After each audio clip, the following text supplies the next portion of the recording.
DJ Semtex, One Extra. I've got the undisputed #1 hip-hop artist in the world. Got my man Kanye West. It's good to have you back, man. Yo, it's good. Like, you've always passed through the show before College Dropout dropped. Like, you came on the station, you came on One Extra, you came on my show on the eve of the release, then late registration and graduation, and now it's just like history repeated itself. 808s and Heartbreak. It's just good to have you in the building, man. Man, it's good to be here. Like, you always like showed me like a lot of love back when people didn't believe in me and everything, and just appreciated the energy I was bringing, you know, and didn't look down at me because of it. And I just really appreciate that, you know, at this time in my career. What was your main inspiration for this album? Just life.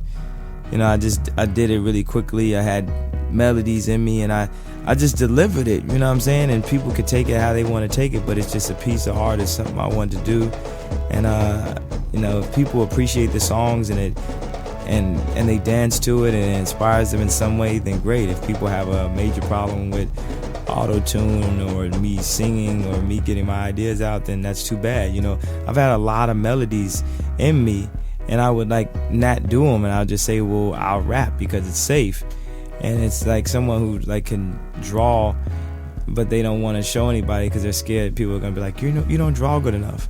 So people will be like, you don't sing good enough, or don't express what you really want to express because, you know, you got to pay the bills and all. I'm like, nah, forget that. I need to express exactly what I want to do when I want to do it. Who works with you on this album? Because, you know, there's a lot of depth in there. You know, obviously you brought in Lil Wayne, you brought in Young Jeezy. Like, who else did you have in the studio? Did you bring in any other producers or anything? Yeah, well, Kid Cudi will come down to Hawaii and work with us. Consequence came down there. Big Sean, Mr. Hudson was there the whole time. Like, we were in Hawaii, and we just would vibe out to the records. Like, all the records I wrote, all the records I would hum it out and get the basic idea, like one take. This is what it's gonna be, and then I would have like Cudi or Stero or Tony Williams or something just kind of vibe out and help me think of a line. Let's replace this line. Let's make this better. Like, actually, the line Dr. Evil, Mr. Hudson thought of that line because I just said, how could you be so fucking evil? I was like, I want to say something like that, but I don't want to say, you know, I want to say something different. But he was like, what about Dr. Evil? And now that's like one of the best lines of the song. It's like, how could you be so Dr. Evil? You bring it outside of me that I don't know. But the way it would be like, the thing that I lay down on the track was be like, how could you be so evil? I'm outside, I know, I'm not even know. And they'll have a little words in it. So what we try to do is just decipher, what am I saying there? Right. Because, you know, I'm speaking like almost from a dream state of just zoning out and just vibing and placing the colors. You know, this is the emotion, and this is the melody that I want to put right here, and this is where the song takes me. And then going back and filling in the words. You know, a lot of times with people who write stuff on paper and then try to lay it on a track, it just becomes very boring. Rap songs, you don't even want to listen to them to the third verse anymore. It just gets like really boring. I try to keep it as exciting as possible, you know, keep it moving. I mean, some rap's kind of predictable now. It's like sometimes you hear a record, you know what they're going to say next. But that's crazy, man, the way that you work and you put the songs together. I don't know any other rapper who works like that. Yeah, I mean, I'm at a point now where I'm just trying to push the envelope. I'm trying to push other people to do what they do better. You know, I don't have every advantage. I'm not the best rapper. I'm definitely, you know, not the best singer. I'm teetering on the worst. You know, like I'm not, you know, my build wasn't really shaped, you know, to wear the best clothes in the world and stuff. It's not like I'm like Pharrell shape and stuff where it's like every outfit just looks good on me, you know, like, but it's like I want to push the envelope from a style standpoint, from a video standpoint. You know, I'm not the best color to do stadiums, you know, and to be on TV, you know what I'm saying? I'm not exactly what was the color that most people who do stadiums. It's, you know, it's a lot of things that I don't have going for me. But I want to just keep on pushing it, so that way, even if it's not me, even if I'm not the one, maybe Mr. Hudson will be the one to jump off of my shoulders and take it music to where it needs to be taken to again, to cross all genres, to back when we were a little kid where you didn't know that Boy George was not supposed to be black music. It was just music that just everybody liked. Everybody just liked the song back then. It wasn't until hip hop where it was like all the separation type stuff where you can't like this, you can't like that. Yo, one of the most striking joints on the album is Welcome to Heartbreak. Line, you know, a friend of mine showed me pictures of my kids. All I could show him was pictures of my cribs. I mean, that's kind of too real. You know, again, you're going places where most rappers don't really get that honest or don't really get that sincere about what they're doing, where they're coming from. Yeah, I mean, it's just in this game, it's like, I'm a celebrity. I take this opportunity to express real life on a major scale instead of like hiding so many things and blah, blah, blah. I'm just like, yo, forget it. I might as well just express, you know, what I'm feeling, the pain that I feel. It's like, I was like touched. I was moved. Like, my friend actually works at MTV, and he showed me these pictures of his family like on vacation and the kids and everything. It's just like, wow, there's no like accolade or any amount of records. There's no extra records I can sell to get that.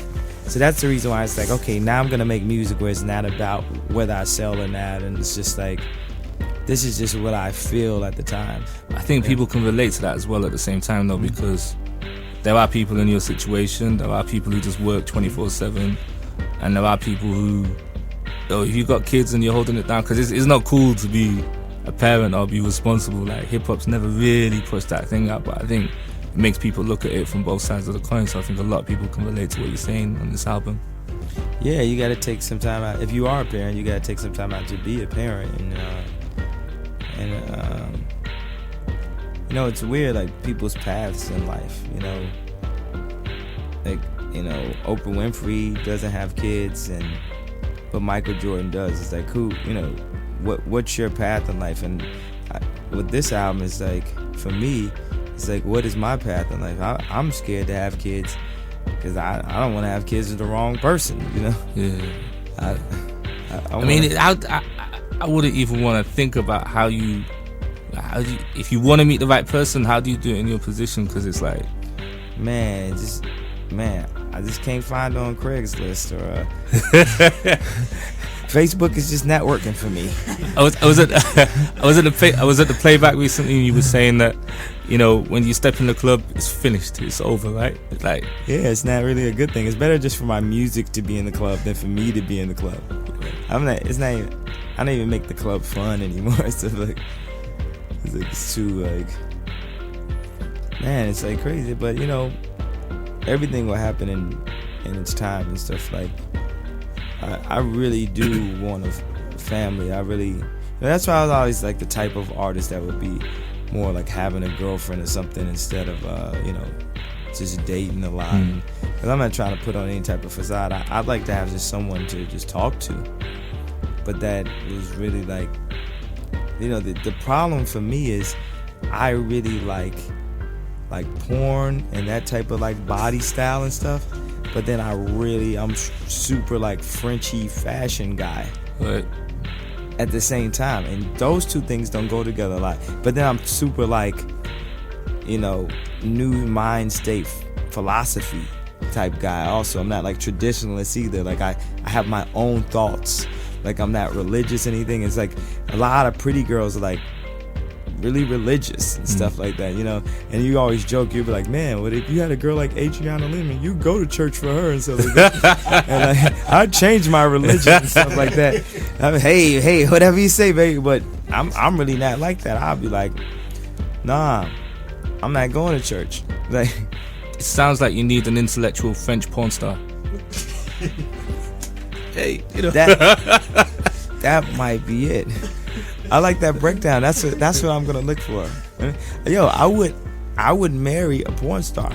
I came to that conclusion after going to Brazil, and I would just be like, yo, what? Like I like, man, I respect Ice-T so much. Wow. Cause you know he's having way more fun than anybody else in that red carpet. Late Registration, you open the door to the world for Lupe Fiasco. Kind of feels like you're gonna do it again for Kid Cudi it feels the signs are there, the dope mixtapes, the odd street joint is killing it. Just feels like he's gonna be doing it next year. So yeah, this is just a test to see if y'all fuck with me. Y'all ready? Day and night. Oh, son. All right, hold on. We gonna do it right. Y'all ready? I mean, Cudi, he would have did it with or without me, but it's good to have that extra little boost, extra little branding, and like he brought a lot to the table with the singer rapper style. I toss and turn, I keep stressing in my mind. I look for peace, but see, I told it 10. One of these keeps the ceiling, baby, play. Mr. H brought a lot to the table with that, you know, the type of music that they would bring around me. I want to bring out another artist from good music that's straight from London right now. Y'all might have heard of him, definitely. We've been in the lab, you know, he helped me with this whole new project. We went down to Hawaii and vibed out. He helped write on the Jay-Z album. He's got songs on Jay-Z's new album, songs from my new album. He already released the album, but this next record, with what we're doing together right now, is he's not only gonna do good for himself and good for the label, but he's gonna do good for this whole town right here and make me proud. So, without further ado, make some noise for Mr. Hudson.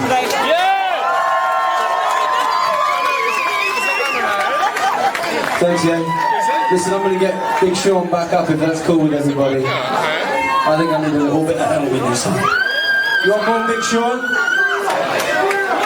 Do you want more Big Sean, London? Yeah, I thought so. Hey, yeah, I'm back in this like I left some London. What up, though? And Detroit, you say what up, though, alright? So just like I know that, so when you come to Detroit, you can say what up, though. Alright, yes, sir. Let's get into it. This is an exclusive I got with my boy Mr. Hudson, you know what I'm saying? Expected on both of our albums, alright? Hey. Man, I wish it. And it's definitely a thank you and you're welcome situation, you know, where we bounce ideas off each other, and I soak in. It's good to have young energy around all the time, and I definitely soak up a lot of that, and I hope to give them some OG. It's crazy. My first album came out 4 years ago, and I'm like straight OG now and stuff like that. But give them some OG information that they could bounce off of. You know, they have so much potential as new artists, and it's a really interesting time right now. Like that, it's out the blue. Good music has just a new energy to it. We're in a time of a credit crunch, but good music, it does feel like that's the one label that you put money on right now. Yeah, right now, it's like, cause just even from a touring standpoint, you know, when I do put my mind to it, and when we have the artists with the records to back it up, and when we all join forces, like if to seriously next summer do a bill that's like every good music artist, like seriously, like Common, John, by that time, like new records like by Mr. H and Big Sean and Cudi, and like me and Q-Tip doing Consequence solo album, and then you know Consequence had joints on his last album, and you know Q-Tip's new album is crazy. So the combination of that, you know, like it's gonna be a good year. Yeah. Yeah, pun intended. Yeah. Yeah. Amazing. It's crazy. Like the joint, it's just like a banger. It is amazing. You know, the Jeezy lyric, like I'm standing on the podium trying to watch my sodium, smacked it. I mean, it's crazy that you managed to get Jeezy to fit on this project, because you've got a very personal album. It's, you know, it's very in depth with what you're going through. But I mean, how do you manage to get Jeezy to like get involved and just sit there and be a part of it and fit in? I know it's great because we got him to come to Hawaii. And I played him the record, I was playing him the songs and stuff. And man, you don't know, man, but Jeezy, that's what we listen to Jeezy. That's all we like. How people say, what would Jesus do? We be like, what would Jeezy do? Right. Like, what would he say on this record? So like, records like Say You Will it's like Jeezy actually wrote some of the lines, helped write some of the lines on Say You Will. Okay. Actually helped write some of the lines on RoboCop. He sat there and vibed with us the same way like Mr. Hudson would. Like helping like, okay, what do you think? And let me bounce this idea off of you. Right. Cause I have my ideas, and then also T-Pain helped out a lot on this album. Right. His credit, he's not singing on it, but he came through and vibe. Like we got some really great people involved to push this. Kind of feels like Lil Wayne was destined to be on this album. Yeah. I called him over the phone. I played him the track, and he came up with that part that was incredible. I like the idea that it's a duet by me and Lil Wayne on this album. It's like so many like innovative ideas, and it's like so many just big use to everybody. It's like, yo, we not supposed to do this, we not supposed to do that. Okay, we're gonna have a duet. This is the two illest rappers, and just but the record is like it's so like emotional and hardcore though. I think you and Lil Wayne have got a lot in common. Like you both dope MCs, but I think you've got that ability to be able to express passion and feelings a lot better than most of MCs. So to hear you together on a track, it's banging. Yeah, and then Lil Wayne is like, it's weird. It's like all the rappers right now that are relevant are fresh too. They got like their own style, their own movement. Like if you're not fresh, you're super irrelevant right now. Like you have to like you gotta have like every element, the performance, the swag, all that. I just think it's that time right now. And to wear your heart on your sleeve, like that's Wayne definitely showed me that. Like we've seen Wayne have ups and downs, and I really respected the fact that he felt he was number one in his heart with no accolades, with no proof of it. He just felt like he was number one and went and got that spot. And so for me, it's like now I want to drop stuff that's not like trying to prove I'm number one. It's like with Love Lockdown, that's the type of single, if it didn't do good at all, I'd just be like, hey, that's what I wanted to do. And with it doing good and people accepting it, it's just an amazing feeling. I'm happy that people liked it. I mean, it could be scary, but like now I'm not even reading no blogs. Like I said, it's like nobody could tell me how to make music or what I should do. Something that's weird. It's like with the blogs, it's like I'm not trying to diss anybody, but people thought that I changed Love Like That and re-sang it because they told me to. I re-sang it because somebody did a spoof of it and they sounded better than me. Right. This dude was like Scooby Dooby Doo, Dooby Dooby Doo, stepped in doggy poo, you lose. And it wasn't that I just really liked the spoof. I liked the spoof and stuff, but it was like, man, his tone is better than mine. I should re-sing it. And that's how I came to that conclusion. Like, people gotta realize, man, I'm putting out art. It's for you to enjoy, and that's all it is, It's good, yeah. You guys you're both from Chicago. How come we've never seen like an R. Kelly, Kanye West collabo? Man, if we collaborate, we really gotta just, spend a week in the studio together, go play basketball, hit the club, and just vibe. I can't just be a send me something from a distance. It's like at the time when Jay and R. Kelly were making really great music together, it was because they were vibing. They were like on the same level. They were doing similar stuff, rocking a similar ice, messing with similar type of girls. You know what I'm saying? Like they had the vibe going and stuff. So I would have to like vibe out with them. Like right now, I think the greatest combination with Kanye West plus is me and Jeezy. Right. Like that's the illest combination. It's such like opposite, but it like just works in a way. Like Amazing is this. What I love about Amazing too is because when people heard Love Lockdown, people thought they were safe, rappers and stuff. And Amazing is like, it's weird. It's like a club banger, but melody wise, it could be a Red Hot Chili Pepper song. It could be a Johnny Cash song.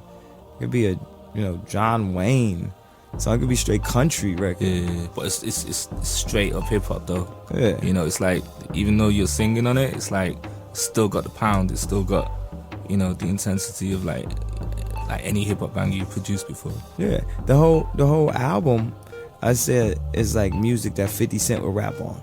Like, you telling me 50 wouldn't rap on Heartless? Like that, Yeah. that's straight RZA.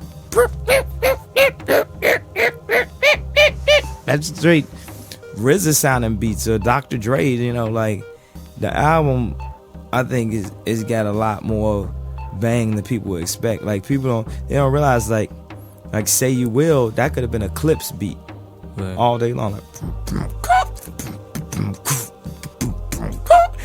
Like it's like 100 swagger on 100,000 trillion at the end of the day on a record, and it's gonna be a graduation process for people that do listen to it, because it'll be like, you know, I don't feel like listening to a whole bunch of rap right now, but I'm not trying to listen to I'm getting on my knees R&B stuff either. Right.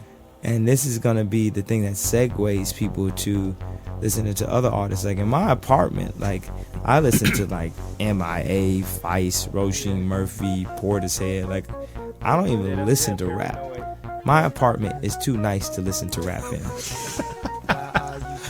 I need to be in a way more grimy environment to turn any rap music on. Right. As soon as I turn some rap music, I have to turn it very low and stuff like that. I don't even check a mix.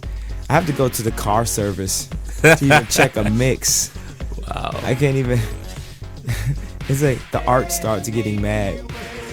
It's either like, wow, like the Warhols like start scrunching up and stuff as soon as the rap comes. You need your fortress of solitude though, because you know some of the beats that you've done for Jay-Z and you know other hip hop bangers, I suppose you do need to get that just that clarity of, you know, Yeah, something different. yeah. But the thing is, rap comes from the type of music that I'm making now. You know, like people sample like Say No and Go, De La Soul samples Daryl Hall and John Oates. Yeah. Paranoid sounds like a Daryl Hall and John Oates joint. So really it's returning to that, because like who really has the skills to make records like that and have taken out the time, because sampling I think has made people like really lazy. Nobody goes and produces record. That I'll open the tracks that's produced from scratch. Like melody hummed out, bass sound and stuff, extra synths, the drums, like, you know, 5 hours playing Pat programmed the drums on that. Wow. Sitting up there, I like went upstairs and went to sleep and stuff. Like, we have to come up with some ill drums, and then Jeff went in with the 909,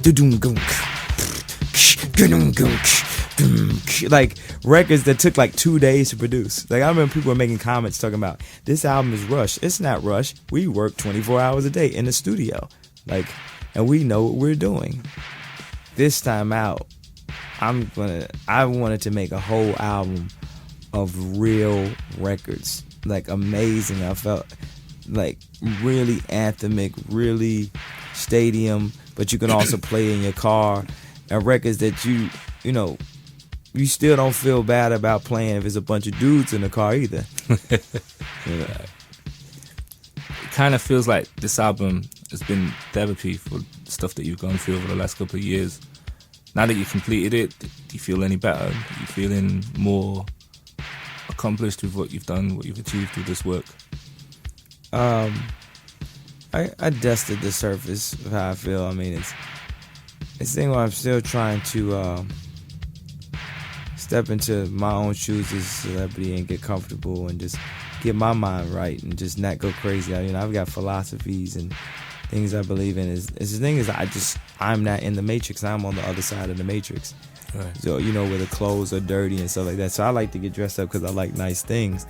But, you know, I don't judge anyone off of, you know, what they wear or how they look or, you know, how smart they are, how talented they are. None of that. Like, and I used to judge people off of those different things. Now I really judge people on, are they a nice person? And I can really see, you know, what is this person's intent?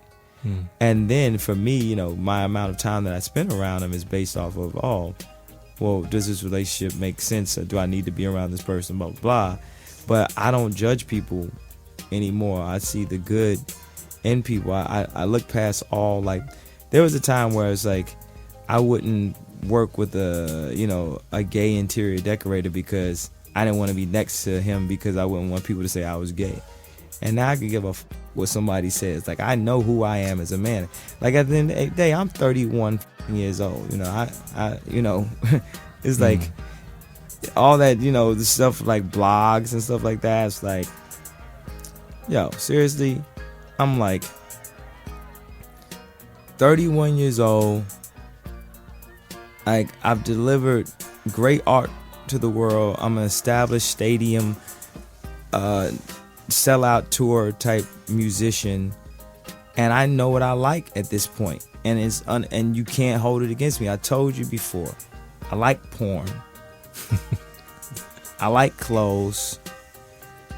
I like music. I like architecture. I like interior design. I like art. I like conversations. I like Will Ferrell movies.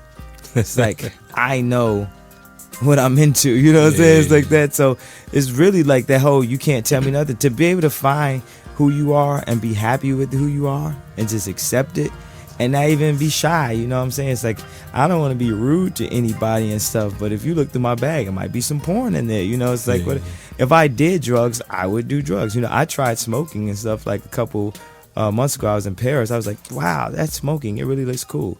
Let me try it. And I did it. And it looked cool. But I don't have any, I'm not inspired to do it much more. But I decided to do it for the video because it looked cool.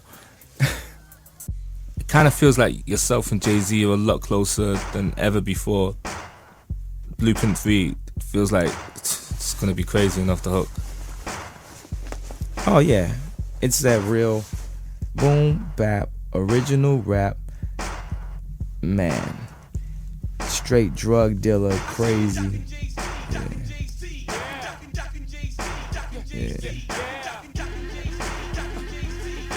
Oh no, sir, I just got a page from Jay as we speak. Wow. I must have what's up. I will. Yeah. Is there gonna be another Nas and Jay-Z collab on this album? I don't know. I'm not sure. I mean, certain stuff is interesting when it just happens the first time, but excuse me. You know, you can't just keep on pulling out the same tricks. You know, like award shows. It's like, let's bring the old guy out with the new guy. You know, it's like, it's just after a while, so I was just getting like, but that's one thing I like about being a true designer, because I'm a designer of a medium. Music is one of my mediums of design. So when I design a Jay-Z album, I go and tell you that it's the straight drug dealer, Miami Vice meets New York 80s meets LA Rob Lowe, Less Than Zero. Like the chords and stuff is like real Scarface, you know, movie. Right. You can see where we're teetering on when we came with Jock and Jay-Z and stuff like that, but it's just a whole movement. I just got to get, you know, when I finish tour, get back to work and knock these joints out the park.